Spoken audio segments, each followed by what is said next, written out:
Success ని అందుకుని మన ముందుకు వచ్చినటువంటి హర్ష గారు, వెల్కమ్. థ్యాంక్ యూ మంజుష గారు. అందరికీ నమస్కారం. సో ఆల్రెడీ ఇంట్రడక్షన్ అయిపోయింది. చాలా తక్కువ టైంలో మంచి రోజు అనుకుని డేట్ అనౌన్స్ చేశారు ప్రొడ్యూసర్స్. పబ్లిసిటీకి సరిపడా టైం ఉంటుందా లేదా అని ఏదో ఉడతా భక్తిగా నా వంతు ఒక టీషర్ట్ మీద టైటిల్ ప్రింట్ చేసుకొని సినిమా రిలీజ్ అయ్యి 4 రోజులు ఆ టీషర్ట్ వేసుకొని తిరుగుదాం అనుకున్నా. సరే, ఇంకా ప్రింటింగ్ స్టార్ట్ అయింది. అవగానే ఫోన్ వచ్చింది, ఓ బ్రేకింగ్ న్యూస్, ఆపండ్రా అని ప్రింటింగ్ ఆపడం జరిగింది. సో ఇప్పుడు ప్రింటింగ్ చేస్తున్న వాళ్ళు నన్ను అడిగారు, ఏమైందండి, ఇంకా భగవాన్ కొట్టాలి కదా. వద్దు అన్న. ఎందుకు? దానికి వేరే రీజన్ ఉంది, ఆ టైటిల్ ఇప్పుడు లేదు. పోనీ ఏ టైటిల్ ఉందని, ఏదో ఒకటి ఉంటుందిలే, అక్కడితో ఆపే అన్న. కాదండి, కింద భగవాన్ లేకపోతే జనం ఫీల్ అవుతారు కదా అన్నారు. ఫీల్ అవ్వరు అని చెప్పా. ఎందుకంటే భగవంతుడిని ఎత్తుకున్న పని రోజు మనుషులు చేసేదేగా. ఎంత వెతికినా కనబడిన వాడే భగవంతుడు అని అడ్జస్ట్ అయిపోతారు. అదొక రీజన్. రెండోది, విపరీతమైన భక్తులు ఉన్నారు అనుకుందాం. వాళ్ళేమంటారు, ఏ పేరు పెట్టి పిలిచినా భగవంతుడు పలుకుతాడు కాబట్టి అది భగవంతు కావచ్చు. సందీప్ కృష్ణ గారు చెప్పినట్టు హే సుహాస్ కూడా వర్కౌట్ అయిపోద్ది, ఏదైనా ఉండొచ్చు. పైగా మనకున్న ఒక ట్రెండ్ మనందరికీ తెలిసిందే. అద్భుతమైన టైటిల్స్ పెడతాం సినిమాలకి. ఫర్ ఎగ్జాంపుల్, జగదేక వీడు అతిలోక సుందరి అని టైటిల్ ఉంది. ఎంత మంచి టైటిల్. సీతమ్మ వాకిట్లో సిరిమల్లి చెట్టు, ఇలాంటివి పెట్టినప్పుడు ఏమవుతుందంటే, ఆ టైటిల్స్ పెట్టిన తర్వాత జగదేక వీడు అతిలోక సుందరి కాస్త జేవిఏఎస్ అవుద్ది. సీతమ్మ వాకిట్లో సిరిమల్లి చెట్టు ఎస్విఎస్సి అవుద్ది. అంతెందుకు, మొన్న వచ్చిన మన శంకర్ వరప్రసాద్ గారు సినిమాకి ఆ ఆల్ఫాబెట్స్ కూడా పూర్తి వాళ్ళ ఎంఎస్జి అంట. సో అలా అన్ని షార్ట్ ఫామ్స్లో వచ్చేస్తాయి కాబట్టి ఇది కూడా హే భగవాన్ అంటారా, హే భగవంత్ అంటారా అన్నది కూడా లేదు, హై అంటారు అనుకొని నేను హైకి ఫిక్స్ అయ్యా. సింపుల్గా ఏ మూవీ అంటే హై అని. సో ఆ విధంగా ఆ ట్రెండ్ అంతా కంటిన్యూ అవుతున్న ప్రాసెస్లో ఇప్పుడు నాకు తెలిసిన ఇంకా గొప్ప విషయం ఏంటంటే, మారిన సినిమా టైటిల్స్ లిస్టు చూపించినప్పుడు అన్ని బ్లాక్ బస్టర్ హిట్సే. అంటే సినిమా బాగా నచ్చి ఈ టైటిల్ కూడా మార్చడం వల్ల ఈ సినిమా మంచి హిట్ అవుతుందని ఒక ఉద్దేశంతోనే ఆ టైటిల్ మార్చమని సలహా ఇచ్చారని నేనైతే అనుకుంటున్నాను.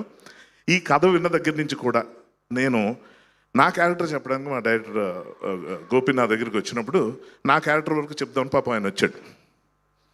మనకి రైటింగ్ అంటే కొంచెం పిచ్చి కదా, 2-3 క్వశ్చన్లు అడిగా.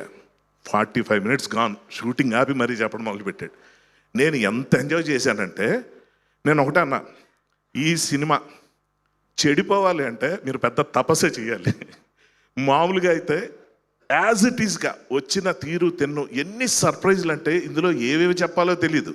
ముఖ్యంగా మొన్న టీజర్ కానీ ఓ ట్రైలర్ కానీ ఏదైనా చూసిన ఆడియన్స్ అందరికీ ఒక చిన్న కథ, చాలా పెద్ద క్యూరియాసిటీ స్టార్ట్ అయింది. ఏంటంటే, ఏదో బిజినెస్ అంటున్నారు, ఏం బిజినెస్ అని. నిజంగా కథ తెలిసినోడిగా నాకు గెస్ వర్క్లు ఎన్ని విన్నానంటే, నాకు ఒక దగ్గర చిన్న షాకింగ్ కూడా అనిపించింది. మొన్న వచ్చిన దాంట్లో నా క్యారెక్టర్ వచ్చి ఇటువంటి బిజినెస్లు నడవడానికి వీల్లేదు అని అంటున్నప్పుడు గ్యాంబ్లింగ్, అక్కడ ఏదో మందు ఇవన్నీ చూపిస్తుంటే ఒక 2-3 అడగడం కూడా జరిగింది. అదే ఫైనల్గానే అది కాదు అని చెప్తే అసలు ఏంటని అడుగుతాడు. సరే అడిగితే మనం చెప్పేస్తాం ఏంటి, అదేం చెప్పలేదు, కానీ ఒకటి మాత్రం చెప్తా.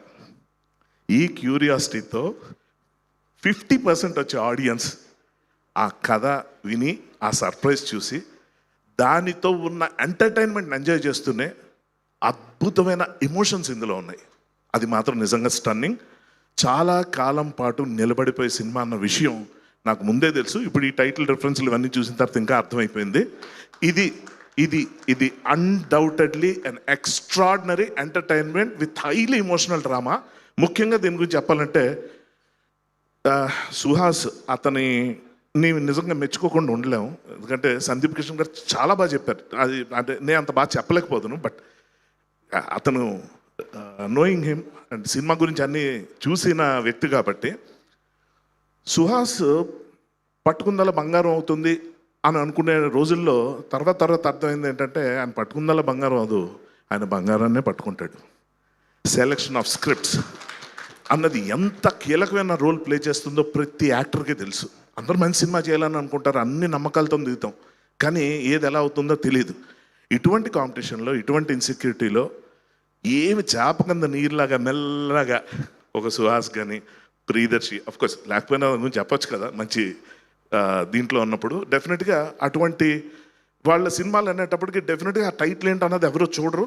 ఇది సుహాస్ సినిమా అనుకుని వెళ్తారు. ఇంకొక అద్భుతమైన సర్ప్రైజ్ ఏంటంటే కాత్యాయని, అలాగే పిలవాలని ఇష్టపడతాను అమ్మాయిని.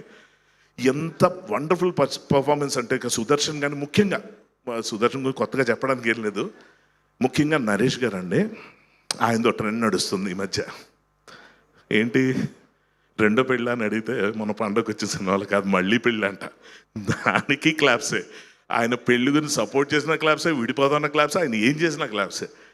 పక్కన పెడితే ఎమోషన్స్ పరంగా ఆయన లైనప్ అంతా చూస్తున్న ఒక యాక్టర్గా, కో యాక్టర్గా అసలు ఎంత బాగుందంటే, అంటే కొంతమంది యాక్టర్స్ ఉన్నారు ఈ సినిమాలో అంటే అది గ్యారంటీగా ఆడేస్తుంది ఆ నమ్మకం కలిగించే యాక్టర్స్ ఉన్నారు ఈ మూవీలో.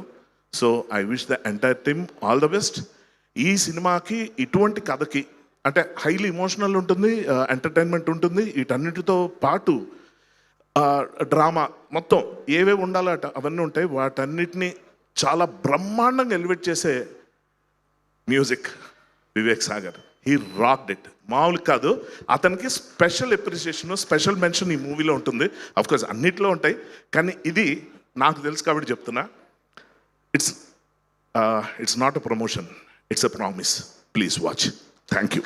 సూపర్ హర్షవర్ధన్ గారు, రెడీగా ఉన్నాను నేను పెన్తో.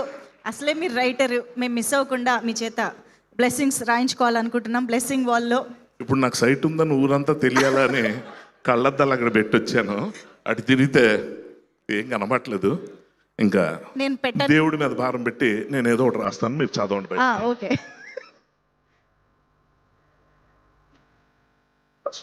ఉంది.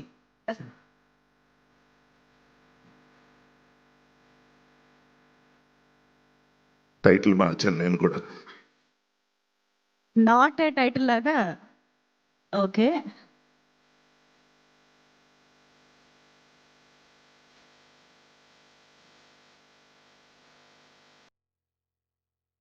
భగవాన్ కి కృపా హో. Thank you. All the best. Yes, ఆ భగవంతుడి కృపతో ఈ బలవంతుడు సూపర్ హిట్ అవ్వాలని, బ్లాక్ బస్టర్ అవ్వాలని కోరుకుంటూ హర్షవర్ధన్ గారికి thank you so much Harshavardhan sir.